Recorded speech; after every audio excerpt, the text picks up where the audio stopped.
I'm Ellen McCauley. I pray it off in Syracuse, New York. And I like talking about surrender because it's liberating. Because when you think you're the vice president to God, when you think, I got to do this, I'm in charge of this, I'm in charge of that, it is so much pressure. And when you surrender to God and say, God, you love me more than I love myself, and you love my children, you love my mother, you love my husband, I surrender all my nervous anxiety about their safety and protection. I give it to you, Lord, and I ask you to protect them and keep them safe. And I like this article here by Andrea Wachter. She says, what you resist will persist. So if you resist losing weight or eating healthy or exercising, it ain't going away.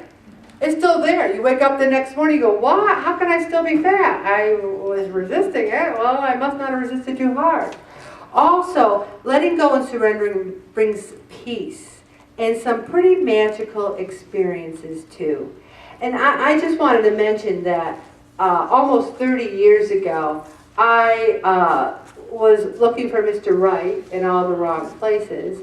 And I wish I could have a whole pray it off meeting telling you about some of the dates I had, and this group would be uproarious. Like the guy who said, do I have any pets? And I said, no. And then he came and I had a fish tank, and he said, you lied. You said you had no pets. I said, I didn't think you had fish. That's not true, because I can't be with a liar, you know. But anyway, I could tell stories that, I mean, I have to tell you one more. I met this guy who was a prison guard at Auburn Prison. He took me to Walter White's. We're ordering a shrimp cocktail. He seemed like a nice guy, and he says to me, I'm just a little curious. This is date 1. How many dates do we have to go on before I can ask you to marry me? And I went, ah, ha, ha, ha. He goes, no, I'm serious. Is it 3? Is it 4? I go, ah, ha, ha. He goes, I'm really serious because I'm ready to get married and I want to know how many days. I said, well, why don't we see how it goes? But he kept pushing it, but that was another day. So 30 years ago, after many, many, many, many failed dates, it was a Thursday night, and I was at a play with one of my dear, dear friends. And he asked me, a purely friend, he says to me, and how's the dating scene going? And I go, not good. I said, you know what? I've decided that I don't need to be in a relationship. I've decided that if God has some perfect guy out there for me, then it's up to God. Because right now, I'm done. And I was reading a playbill, and I did it very ceremoniously. I went, I'm done. And I shut the playbill, we watched the play. The next day, I met Bob. The next day. That's a true story. That's a true story.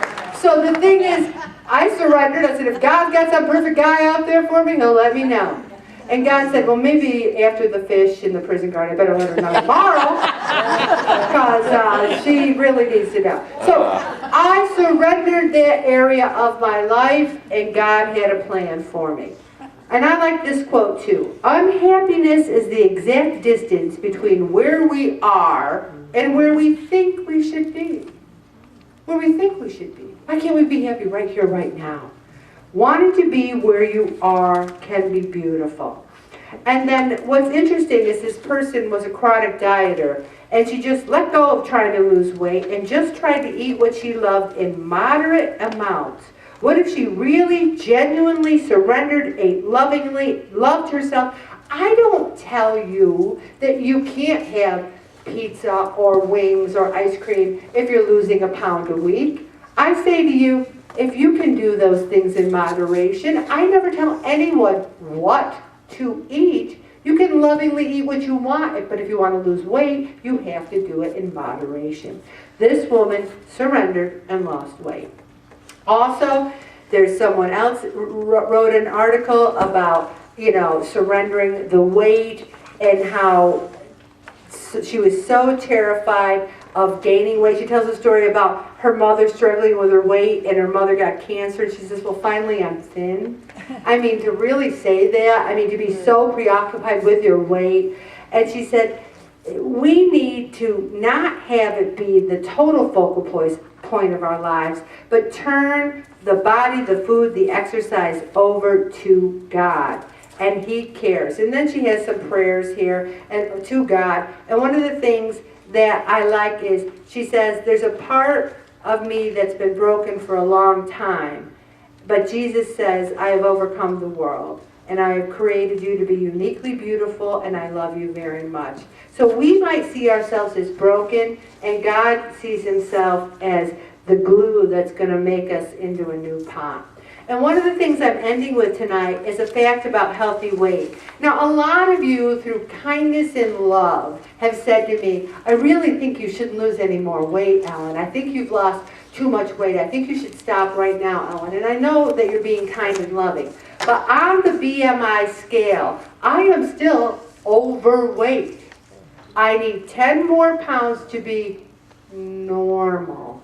And I have waited 56 years to be normal. So give me 10 more pounds. It's not like I did it in 5 minutes. It's taken me 9 years and 4 months to get here. And another thing is I'm wearing a size 14, 16 pants. It's not like I'm a 0. So when I come in here and I'm wearing a size 0, then you can say I think you've taken it a little far. But I want you to think about your own BMI, and if you don't know what it is, you can just Google it, and it comes up very easy. You type in your height and your weight, boom, you got your BMI. So, and don't, it's not the end-all and be-all. You can be healthy and still borderline overweight. But I just want to get in the normal range. So, I'm going to stop right there, Bobby. And the song tonight.